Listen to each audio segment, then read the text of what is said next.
No one said being a teen superhero would be easy, especially when your dad turns out to be the biggest threat to the world and your love life might genuinely give someone in your fanbase an aneurysm.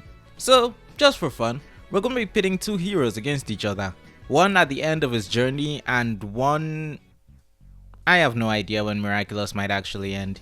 Either way, today we're pitting Invincible against Noir to figure out who would win in a fight. I'm going with the comic version of Invincible because, well, it just has more content to go up against Miraculous's more than 100 episodes and specials. Spoilers galore, by the way. And considering how I've never talked about it on this channel before, we're gonna start with... In a world of superheroes and supervillains, Mark Grayson was the son of the world's greatest hero, Omni-Man, an alien from the planet Viltrum. And one day his superpowers finally kicked in, so he quit his job and became a superhero, beginning training with his father and eventually debuting as a half Viltrumite. Mark started out without powers but eventually grew into them to the point of being indistinguishable from a pure-blooded one. This gives him the powers of flight, super strength, invulnerability, superhuman endurance, and healing. Those last two get a lot of use. Viltrumites get their powers from smart atoms, cells within their bodies that they can control that allow them to freely move in the air and conserve and output energy to the point where when it comes to their stamina and endurance, the story basically throws its hand up in the air and goes, they will just keep going. Which is kind of necessary if you're going to be flying across galaxies without being sure when next you'll have access to oxygen and need to regenerate from whatever horrible thing the series plans to put the guy who named himself Invincible through. By the end of the series, Invincible had a lot of experience as a hero and a warrior, taking on all sorts of threats from the smart and powerful Dinosaurs to even getting around the second Darkwing trapping him in the Shadow Dimension and beating the dimension-hopping Angstrom Levi. His endurance is also off the charts as he can take a hell of a beating and keep going because of his willpower, basically the one thing in the show that might actually be... Okay, I'll probably only do that one more time. With this, he's able to box with and defeat more experienced opponents like Conquest, albeit with the help of Eve, and Thrag, the former strongest Viltrumite. Invincible has one notable planetary feat that's both less and more impressive than you may think. In the comics, a combination of him, Thetis, and his father Nolan fly through Viltrum, causing the unstable planet to explode. This is less impressive when you realize that this actually took quite a bit of planning. None of the characters think they can destroy Viltrum on their own or in a normal state. They target the planet because it's unstable, have Space Racer shoot through it with his Infinity Ray, which fires unstoppable blasts that can tear through Viltrumites like butter. Then the three of them had to time their attack just right in order to fly through it without dying and successfully destabilize the planet. The resulting explosion is a result of the core going nuclear. With all that in mind, it should be noted that there is evidence Viltrum is much bigger than Earth, from the size needed to sustain its ring of corpses to the fact it has multiple moons. This should offset the fact that the characters couldn't pull off destroying it the way you'd normally expect the idea of planet busting to happen. Thrag later states that it would only take a few dozen Viltrumites, even if some are severely injured, to tear the Earth apart, even if Invincible and Omni-Man work together to try and stop them. And characters like Thrag, Nolan, and end of series Mark are much stronger than the average Viltrumite. Then there's also the fact that Viltrum exploded, knocking everyone on the battlefield away. Now, the actual explosion is bigger than Viltrum and has been calced anywhere from large planetary to star level. This shouldn't really be surprising considering how much Mark takes beatings from people stronger than him, but it is an impressive durability feat that outstrips his AP.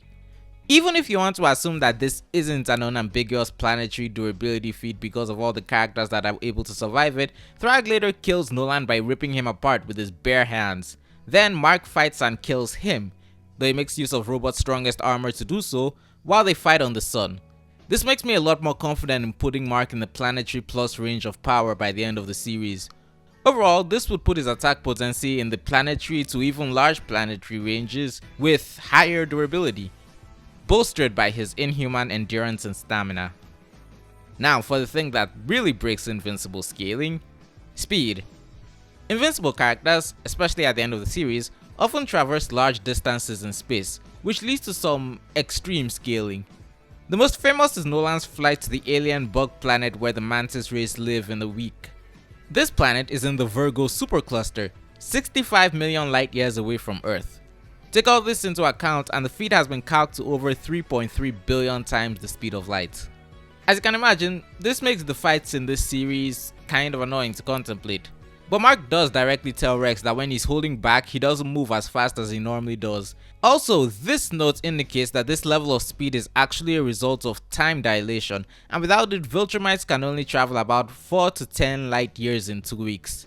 This is a range of 52 to 130 times the speed of light. If that's too much for you, there's also the fact that Alan the alien was able to fly from the edge of the solar system to Earth in about 12 minutes.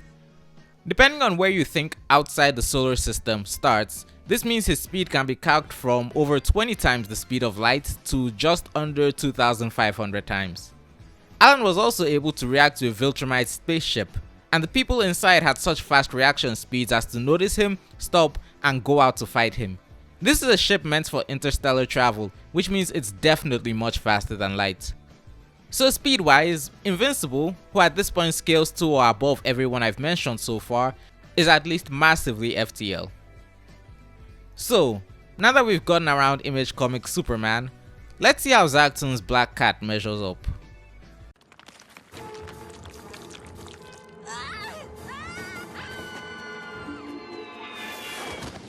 Arian Agreste was a pretty normal, rich model son of a fashion mogul who's learned to speak several languages and is a straight-A student while doing all sorts of skilled extracurricular activities like learning to play the piano and martial arts like fencing and karate. You know, normal stuff. After deciding to go to school in an act of rebellion, he was given the Black Cat Miraculous, a magical jewel that gives him access to the Kwame of Destruction, Plague. Plague is one half of the Kwame of Reality, Gimme, who has the power to end and restart the universe. This makes him one of the 2 most powerful Kwame in existence. He also simultaneously exists and experiences living through every universe in the multiverse. Adrian uses the Miraculous to become the superhero Chat Noir and works to support his partner and the leader of their team, Ladybug, who wields Tiki, the other half of Gimme, in their fight to protect Paris and reality. The main enemies they fight are villains created by the Butterfly Miraculous in the evil hands of Hawk, Shadow, Monarch, this guy, and later this girl. The Butterfly works by granting abilities to those with negative emotions using Akuma. In their first year of being superheroes across the first 5 seasons, Ladybug and Chat Noir have faced over 200 unique supervillains. Each Miraculous gives the wielder the ability to transform into a super form. Once transformed, they're put into super suits that make them almost invulnerable to damage and grant them superhuman stats and skills, as well as individual powers. The Ladybug and Black Cat are the most powerful Miraculous, meaning they scale above other Miraculous in the series and are considered equals. Chat Noir has the power of Cataclysm, meaning that anything he touches with his right hand is immediately destroyed. He's used this power to destroy several things, from a pocket dimension of unknown size to a pastry that dwarfs the entire planet. There is no stated limit to what he can destroy as long as he can make contact with it. He also has an extending staff that seems to have no limit and can be divided into 2, Night Vision and Enhanced Hearing. Claw Noir implies quite a bit about Chat's potential abilities, with comparison to Chat Blank. In case you don't know, these are basically evil versions of him that have better mastered their abilities, but until the series itself is willing to let Chat have more powers, those will all be nicely tucked away under potential. Previously, using his powers would put him on a 5-minute time limit, but as of right before the season 5 finale, this is no longer a problem and he can use it as much as he wants. On top of that, he has power-ups that allow him to battle in unique conditions like the space power-up for spaceflight or the ice power-up for the cold. But now, let's get into where he scales exactly. Strength is the least impressive stat among Miraculous characters by a pretty wide margin. Though Ladybug and Chat do have enough strength to throw cars and even pull falling buildings upright. But their most impressive feats come from how they scale to their opponents, especially the giant ones. Chat is able to sword fight with the Kari Gozen, a villain with the power to demolish buildings with a single strike. This may have been done with his staff, but Ladybug and Chat show that their abilities without their weapons isn't that different, considering Ladybug is able to catch a brainwashed Chat Noir's attacks with her bare hands. They also show relativity to the Mime, who can cut down and catch half of the Eiffel Tower, weighing in at roughly 5,000 tons, and even affect villains like Stoneheart, who in a smaller form was able to knock a skyscraper down. A skyscraper of this size would be in the hundreds of thousands of tons range. This crudely drawn flashback also shows that Ladybug can apparently use her yo-yo to deflect meteors, and she later claimed she could have stopped this meteor by herself. As opposed to their strength though, in terms of raw power, they are easily universal at a low ball. Ladybug's miraculous Ladybug ability has been shown to be able to fix the entire space-time continuum more than once. As Chad scales to her, his cataclysm would be equally powerful as long as he can actually touch something.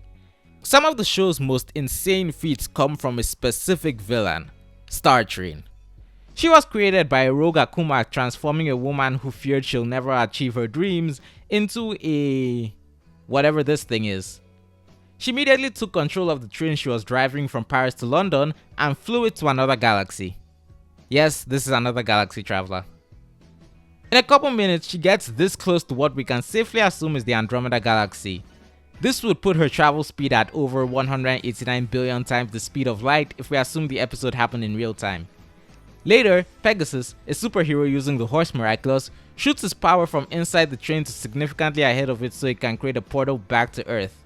And it's unlikely that this was a physical transfer of momentum from the train to the attack because it was a laser that never actually made contact with anything on the train. This means that the ranged attack speed of the horse Miraculous is over 189 billion times the speed of light, which should be comparable to other Miraculous powered ranged abilities. And if that wasn't convincing, this isn't even the biggest speed feat in the series. Chad Blank was able to completely dwarf the Milky Way galaxy with his massive cataclysm in seconds, putting his attack speed at 1.5 trillion times the speed of light. And if we assume he wasn't holding his attack speed back while fighting Ladybug, then the 189 billion times FTL calc becomes a lot more convincing than if it was alone. Rejecting that scaling still puts Chad at relativistic to FTL speeds in base based on calculations of avoiding lights based and laser attacks from opponents like Pixelator, Reflector and Techno Pirate. His most impressive combat speed feat though is actually a defensive one, as he can spin his staff around fast enough to block a variety of attacks, including light based ones. Taking his height and the width of his staff into account, the minimum speed at which he can spin his staff to keep a laser from passing through would be roughly 100 times the speed of light. As for durability, remember Star Train took a train full of people with her. Comparing it to real world trains and assuming it was fully occupied, transporting this train would require solar system levels of output.